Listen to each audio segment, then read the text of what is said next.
Hey guys, welcome back. Hope you all are doing well.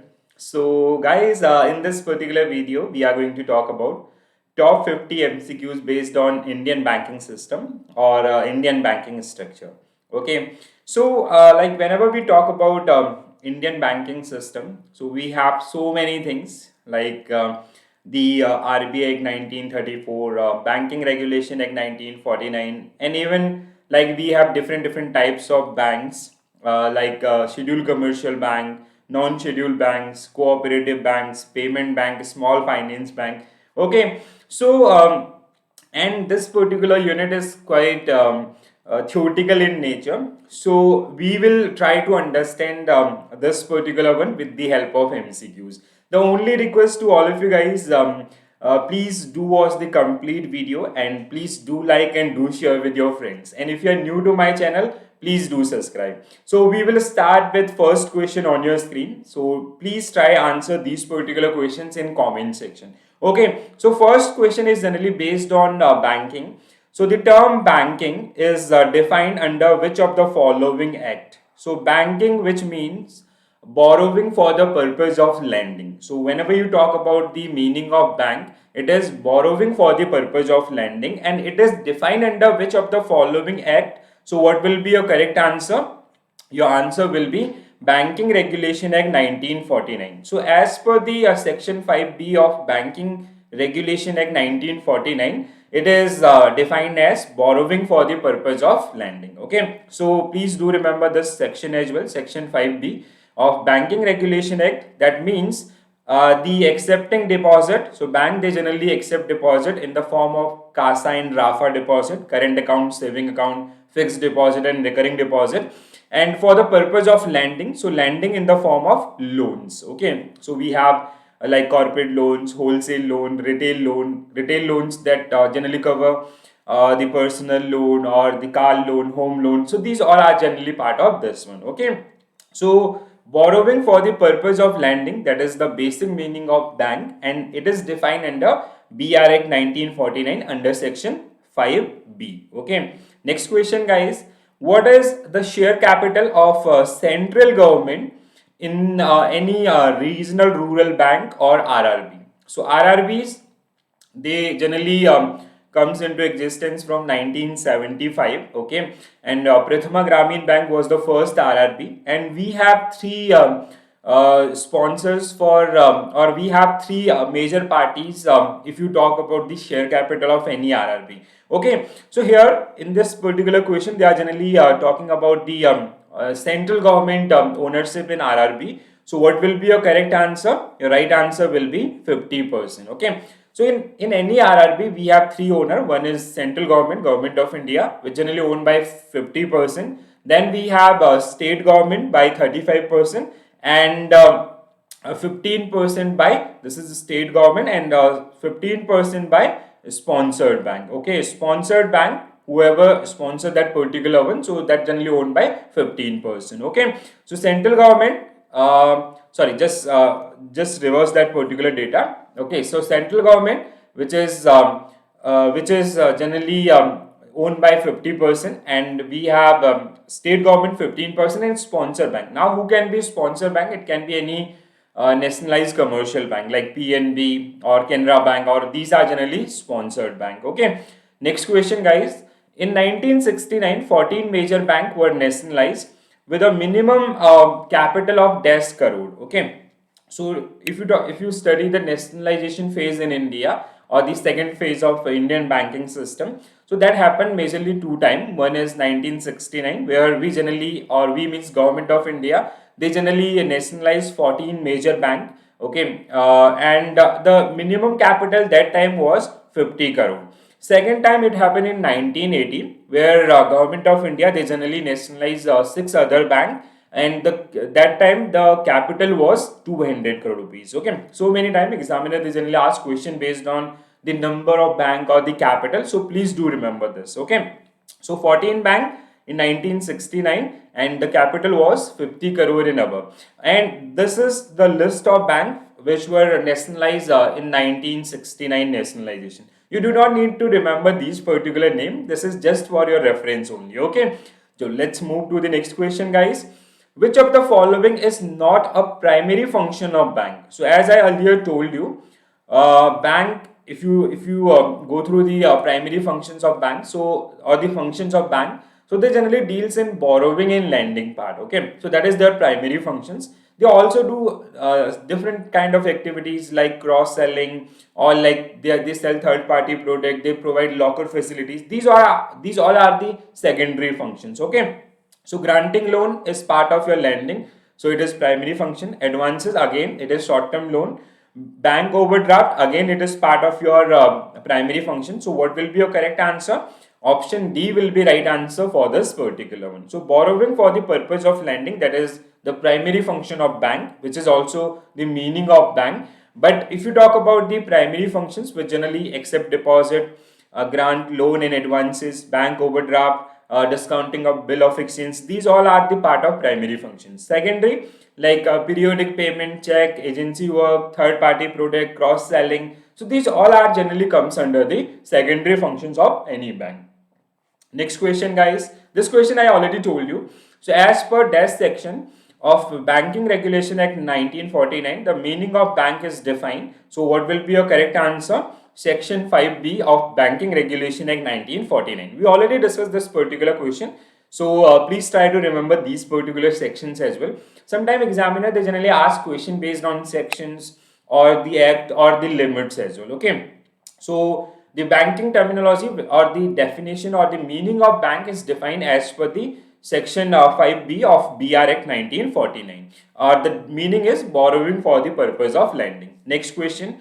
Bank of Hindustan was the first bank in India. So when you will study the banking history in India, so Bank of Hindustan was the first bank in India, which was established in which year? So what will be your correct answer? 1770, and it was established by Alexander and Company. Okay, so Bank of Hindustan was the first bank in India, which was founded in Kolkata, or the then Calcutta, and it was founded by Alexander and Company. Next question. What was the old name of State Bank of India? Okay, so previously we have three presidency bank, then we merged all these three presidency bank and we created a separate entity that is called Imperial Bank. And then Imperial Bank was founded in 1921, and then we renamed it as State Bank of India. So Imperial Bank will be correct answer for this one. So previously we have these three presidencies. In 1921, these were merged and we created Imperial Bank. And in 1955, we renamed it as a State Bank of India. Okay, so one of the largest public sector bank in India. So 1955, when RBI, they generally acquired the ownership in State Bank, Imperial Bank, and they renamed it as the State Bank of India. So Imperial Bank to State Bank of India, right? Next question, guys. In 1980, how many banks were nationalized? So I already discussed this particular question. So what will be your correct answer? 6 bank. Okay. So in 19, like we have two time nationalization. One is 1969, where we nationalized 14 major bank with a minimum capital of 15 crore rupees and above. Here we nationalized 6 other banks and the minimum capital was 200 crore rupees and above. So nowadays we have 500 crore rupees, but that time it was 200 crore rupees. Okay, so also remember this one. And these were the 6 banks which were nationalized during the second phase of major nationalization done by Government of India. Okay, next question, guys. Which of the following was the first regional rural bank in India? So first RRB in India. So this is very simple question. So RRB, it was started in 1975. Okay. The act was RRB. If you talk about the act, so it is RRB Act 1976. RRB Act 1976, and first RRB was Prathama Gramin Bank. Okay, so it was started in Muradabad district of Uttar Pradesh, and it is sponsored by Syndicate Bank. Okay, so as I earlier told you, we have 3 owner in any RRB. So one is central government 50%, sponsored bank 35%, and state government 15%. Okay, so Muradabad district of Uttar Pradesh and sponsored by a Syndicate Bank. Next question, guys. RBI was established in which of the following year? This is very simple question. So what will be a correct answer? 1935. So RBI was established on the recommendations of Hilton Young Commission, and it was established under RBI Act, Reserve Bank of India Act 1934, right? So it was nationalized. It was nationalized in 1949 as per the RBI Transfer of Ownership Act 1948. Okay, so these are some data which is very important, and these questions are very basic. Like if you are a beginner, so or even let's say if you are preparing for the examination from last 6 months, 1 year, 2 years. But these kind of questions, basically this part is, or this particular unit is quite boring in nature. Student always ignore this one. So you do not need to worry about the theoretical portion. Just go through these particular questions, do revise, so you'll easily get the answers in your examination. Okay. Which of the following was the first payment bank in India? So payment bank business or licensing was like these were introduced by RBI in 2015 for the purpose of financial inclusion, and the recommendation committee was Nachiket More committee. Okay, so right now we have six payment bank, and first payment bank was Airtel Payment Bank, which generally started its operation in 2017 itself. Okay, so Airtel Payment Bank will be correct answer for this particular question, right? Next question, guys. Payment bank were established on the recommendation of which committee? So what will be a correct answer? Nachiket More committee. We just discussed this particular question. Okay. Let's move to the next one.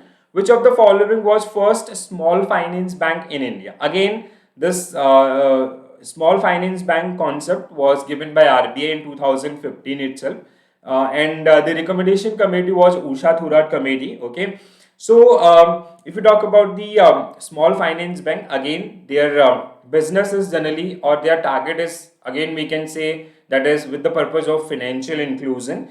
And but if you talk about the differences between these two, payment and small finance bank, so they have a broader scope. Small finance bank, they have a broader scope because they can borrow and they can lend. Okay, so previously these were the financial institutions, they were working in some limited areas.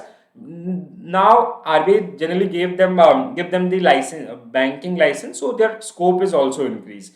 So first small finance bank was Capital Small Finance Bank Limited. So it is it is from Jalandhar, Punjab. Okay, so Capital Small Finance Bank will be right answer for this one. Okay, so it start its operation in 2016 itself. Next question, guys. Small finance bank were established with the recommendation of Usha Thorat committee. So option B will be right answer. The term DBU, so this is very important one or latest one, is being introduced in Union Budget 22-23 with reference to banking. So what does it stand for? So DBU was introduced by RBI. The guidelines are generally given by RBI only. So the existing bank, they can set up their DBU. So now the question is, DBU stand for what? So what will be a correct answer? Digital banking unit. Okay, let's say if there is any already exist, or there is any existing bank who want to open its digital branches, so they can start their DBU. So 75 DBU were announced during the Union Budget 2020 or 22-23 or last year budget. Okay, next question, guys. Sorry. So which of the following was India's first Swadeshi bank? So first Swadeshi bank, if you talk about the category, like first bank in India, so it is the Bank of Hindustan, then first Swadeshi bank, first commercial bank, or first fully owned bank. So these kind of categories. Okay, so first Swadeshi bank was Punjab National Bank. So it is founded by Lala Lajpat Rai in Lahore, Punjab. So it was founded in 1994. Okay. So what will be a correct answer? Punjab National Bank. It started its operation in 1995, but it was founded in 1994 from Lahore, and it was founded by Lala Lajpat Rai. Okay. So that time Lahore was part of India. Okay. Now it is part of Pakistan. Okay. Agla question. Which bank is known as the first Indian commercial bank that was wholly owned or managed by Indians? Okay, so we have one another bank which is known as Awadh Commercial Bank. So Awadh Commercial Bank, it was founded in 1881. Okay, so that is generally known as first commercial bank in India, which is managed and owned by limited liability, because the credit guarantee was taken by the Britishers or East India Company. But if you talk about the first commercial bank, wholly owned and managed by Indians, so what will be your correct answer? Your right answer will be Central Bank of India. Okay, so option B will be correct answer. So Punjab National Bank, first Swadesi Bank, Central Bank, first bank, commercial bank, wholly owned and managed by Indians. Awadh Commercial Bank, 1881. First commercial bank or managed and owned by Indians with limited liability. Imperial Bank, it is the old name of State Bank of India. So this way you can remember this particular data as well. State Bank of India was established in, so this is very simple question. So 1st of July 1955, SBI was founded on 1st of July 1955, and it is the new name of Imperial Bank. Okay, next question. Under which section of Banking Regulation Act 1949 the term banking is defined? So what will be your correct answer? Section 5B of Banking Regulation Act 1949, and it is called borrowing for the purpose of lending. So I already this is a repeat question. Actually, we discussed this particular thing in the beginning of this particular session. Okay, next question. Which of the following is incorrectly matched with regard to establishment year? Okay, so here in below this particular one, you have to identify which is incorrectly a match. So Bank of Hindustan, this is correct. 1770, first bank in India. Punjab National Bank, first Swadesi Bank in India. 1894, as I earlier told you. Central Bank of India, 1911. If you see the tagline of Central Bank, it is central to you since 1911, right? So first commercial bank in India, which is wholly managed and owned by Indians, and Imperial Bank, 1912. So this is incorrectly matched. So what will be a correct answer? It should be Imperial Bank was founded in 1921. So what will be a correct answer? Imperial Bank will be right answer for this particular question. Okay, let's move to the next one, guys.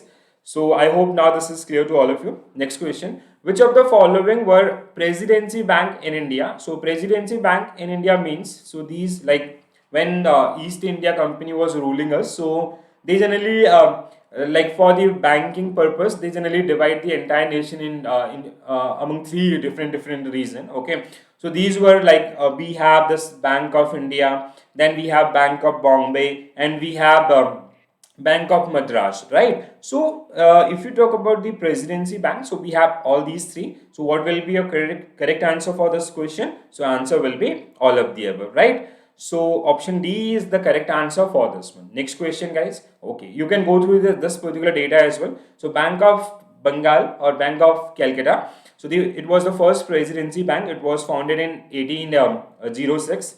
Then it was renamed as Bank of Calcutta in 1908. Then we have Bank of Bombay. It was founded in 1840. Then we have Bank of Madras. It was founded in 1843, right? Next question, guys. Any bank which is listed under dash is considered as scheduled bank. So now I hope so many times you guys heard about this terminology, scheduled bank or non-scheduled bank. So what is the basic difference between scheduled and non-scheduled? So scheduled banks are those banks which is generally registered under second schedule of RBI Act 1934. Okay, so as per the second schedule of RBI Act 1934, there are some guidelines like you have to maintain minimum capital requirement, or even the other, like your board members and all. So these things are generally defined under this particular section. So those banks who generally fulfill the guidelines of second schedule of RBI Act 1934, they are generally called scheduled commercial bank in India. Okay, so option B will be right answer for this one. So any bank which is listed under second schedule of RBI Act 1934 is considered a scheduled bank. The schedule consists of which satisfy various parameters and criteria. Clause 42 of this particular act, as I earlier told you about the minimum capital requirement, the board members, the chairman qualification, and other these particular things, and even their branches, their headquarters, and all. Okay, so hope this is clear. Next one, the Reserve Bank of India was nationalized in which of the following year? So now this question is really based on RBI nationalization. So it was nationalized in 1949. Now, so many times students, they generally get confused between Banking Regulation Act 1949 and RBI was not nationalized under BR Act. It was nationalized under RBI, Reserve Bank of India, transfer of ownership, public ownership, uh, transfer of public ownership, RBI Act 1948. So RBI was nationalized as per the Transfer of Public Ownership Act, RBI, in 1948. So option D will be correct answer. So act was Transfer of Public Ownership, RBI Act 1948. Okay, and it was nationalized on 1st of January 1949. Please do remember these date. So you can watch this particular video again and again, or even I'll share the PDF. Okay, so in description I'll share the Telegram link as well, so you can join that particular one, so where you can practice or you can revise this particular one again and again. Okay, next question, guys. In which year the RBI office was permanently shifted to Mumbai from Kolkata? So initially, as I earlier told you, so RBI was founded in 1935 or 1st of April 1935. So that time Kolkata, or the then Calcutta, was the major business hub. So the headquarter of RBI was initially in Kolkata. In 1937, we generally shifted it, or we permanently shifted it from Kolkata to Mumbai in 1937. Do remember this, okay? So next question, guys. In which of the following cities RBI does not have any local board offices? Okay, so RBI have 4 local board offices and 29 regional offices. Okay, so these 4 local board offices are generally uh, suited in the major metro cities of India. So we have Mumbai, we have Delhi, we have Kolkata and Chennai. So these 4 metro cities where we have RBI regional office or sub offices. Okay, Hyderabad, we don't have this one. So what will be a correct answer? Option E will be right answer for this particular question. Okay, so please do remember this one. Agla question, next question, guys. So you can go through the explanation part as well. So the regional offices are in New Delhi, we have in Chennai, we have Kolkata and Mumbai. And even in Mumbai, we have head office as well. So 1937, RBI head office was permanently shifted to Mumbai, and we have 27 regional offices and 4 sub offices of RBI. Next question. In which year DICGC came into existence? So DICGC, which is a wholly owned subsidiary of RBI, Reserve Bank of India, RBI subsidiaries. So if you talk about the DICGC, it generally provide insurance to the depositors. Okay, so let's say if you have any account with your bank, so the insurance limit is rupees 5 lakh right now. Previously it was 1 lakh only. Okay, so the limit is 5 lakh rupees. So if you have up to 5 lakh rupees, so that is safe. If in any case, if that particular bank become insolvent or defaulter, so up to 5 lakh rupees including principal and interest is secure in this particular case. Let's say if in your account there is 3 lakh rupees, or if that particular bank become defaulter, so you will get this principal and interest is equal to 3 lakh rupees, so you will get the whole 3 lakh rupees from the DICGC. And for this particular insurance, bank they generally pay premium to DICGC. It was founded in 1978. It is one of the most important subsidiary of RBI. Okay, so please do remember this one. The insurance limit under DICGC, or the cases which generally help you for your examination purpose. So DICGC came into existence on July 15, 1978.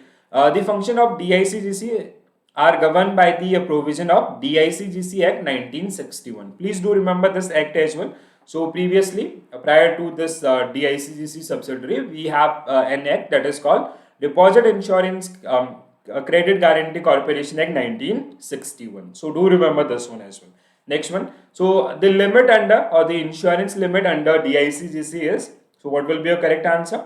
We just gone through this one. So it generally cover principal as well as interest. Okay, but the limit is 5 lakh rupees. If there is a customer whose account, like in his account, suppose that the principal is 4.5 lakh rupees and interest is 50,000. Okay, so the total amount is 5 lakh rupees. So he'll get the entire 5 lakh rupees back in case of any default. If in any bank or any customer's account, they have 7 lakh rupees principal and interest. So DICGC will pay only 5 lakh rupees in this particular case as well. Next question, guys. So we gone through this. Which of the following is not a subsidiary of RBI? So we have top 5 subsidiaries of RBI. So one is Deposit Insurance and Credit Guarantee Corporation. We just gone through this. Okay, so it is a fully owned subsidiary of RBI. Bharatiya Reserve Bank Note Mudran Private Limited. It is again a subsidiary of RBI, which generally help RBI during the currency printing or the management of currency. Security Printing and Minting Corporation. It is a subsidiary of Government of India. Okay, so as of now, C will be correct answer. Indian Financial Technology and Allied Services (IFTAS), which is again a subsidiary of RBI. So apart from this, we have RIBH or other subsidiaries of RBI as well. I'll come with a video where we'll discuss the number of subsidiaries of RBI and their functionality as well. Okay, so Security Printing and Minting Corporation is generally owned by Government of India itself. It has 2 printing press and 4 minting press. Okay, so printing where we generally print the currencies, and minting where we generally mint coins. Okay, next question, guys. So if you talk about the Security Printing and Minting Corporation, it's generally owned by Government of India and it comes under Ministry of Finance. Next question, guys. Which of the following is not a function of RBI? So I hope you guys, so many times you guys read about the functions of RBI. So manager of foreign exchange or custodian of foreign exchange, which is a correct function of RBI. Issuer of currency, so issuance of currency or management of currency is generally done by RBI only. Credit policy regulation or monetary policy regulation is generally done by RBI. Fiscal policy regulation. So option D will be correct answer because it is a function of Government of India, again which comes under Ministry of Finance. So fiscal policy management or regulation is something related to budgetary things, okay, and which is generally managed by Government of India.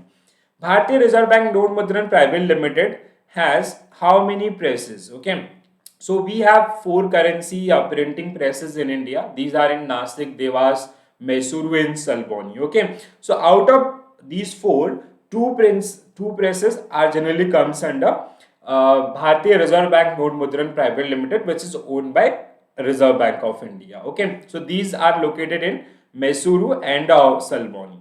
So as I earlier told you, we have 4 printing presses in India. These are Mysuru, Salboni, Nasik and Devas. So Nasik and Devas are generally owned by Government of India. Security Printing. Then if you talk about the remaining 2, Mysuru and Salboni, so they are generally comes under the Bharatiya Reserve Bank Note Mudran Private Limited, and which is generally managed by RBI. Okay, next question. Which of the following are the main objective of monetary policy? So if you talk about the monetary policy, the purpose of monetary policy is liquidity management. Okay, it is generally known as liquidity management. Liquidity means supply of money. Okay, so with this supply of money, if there will be over liquidity, so there will be a problem of inflation. And another one is, if there will be less liquidity, there is a problem of economic growth. Okay, so now to create a win-win situation between these two, RBI, they have different tools. They generally use that particular one. So our priority target is inflation along with growth and employment. So what will be your correct answer? All of the above will be right answer for this particular question. Okay, so D is the right answer for this one. So monetary policy, which is managed by Reserve Bank of India in India, and the target is the price stability along with economic growth and employment level in Indian market or Indian economy. Okay, next question, guys. In India, coin can be issued up to what denomination? So what is the maximum denomination of coins which can be issued by Government of India? So if you talk about the coins, so coins are generally minted by Government of India. We have 4 presses for or minting presses where Government of India, they generally mint these particular coins. Okay, and the maximum coin or the maximum denomination coin can be 1000 rupees. Okay, so option B will be correct answer. If you talk about the currency note, it can be 2000 rupees, but if you talk about the minting of coins, it is sorry, in case of currency note, it can be up to 10,000 as per RBI Act 1934 section 22. Currency note can be 10,000, but if you talk about the minting of coins, it can be only 1,000 only. Okay, so coins are generally minted as per Coinage Act 1999, or the updated one is 2011, or as per this particular act, the maximum denomination is 1,000 rupees. Okay, and coins, if you talk about the responsibility, so for rupees 1 note and number of coins, all coins are minted by Government of India, and rupees 2 note and above currency note are generally printed by Reserve Bank of India. Okay, next question, guys. Under which act coins are minted? So previously it was Coinage Act 1901. Now it is upgraded to Coinage Act 2011. So if you see the changes in Coinage Act 2011, so there were small coins. Small coin means coins whose denomination is rupee less than rupees 1. Okay, we have previously we have 50 paisa, 25 paisa, 20 paisa, 10 paisa. So in 2011 there were some amendment done by Government of India. They generally they generally end up with the tender of these small coin. Okay, so that's why nowadays we have Coinage Act 2011. Previously it was Coinage Act 1901. Okay, also remember this one as well. Okay, next question. This point is quite important. Please do remember this one. In India, we have four minting presses. These are Mumbai, we have Kolkata, we have Hyderabad, and we have Noida. So Mumbai, Kolkata, Hyderabad, and Noida. So these are the four places from where we generally, or from Government of India, they generally mint these particular coins. Next question. Okay, this is it. So guys, in our previous video, or I hope this you watched this particular video. This is already live. So we discuss topmost question based on monetary policy as well. So if you like if you want to test your preparation toward the monetary policy, you must watch this particular video as well. So that will definitely going to help you. So guys, in this particular video, we generally discuss number of questions based on the Indian banking structure. So I hope you guys like this session. So if you like, or if you have any suggestion, please do mention in comment section. And if you like, so please do like the session and do share with your friends so we can increase our reach. Okay. And if you are new to my channel, guys, this is a humble request. Please do subscribe and do share with your friends. So I can, like, this will generally give me motivation, and do mention in comment section as well. Okay. So this is it for this session. I'll come with more videos, which is definitely going to help you in your upcoming examination. Thank you for watching this video, guys. Happy learning and stay tuned with us. Bye. Take care all. Have a nice day.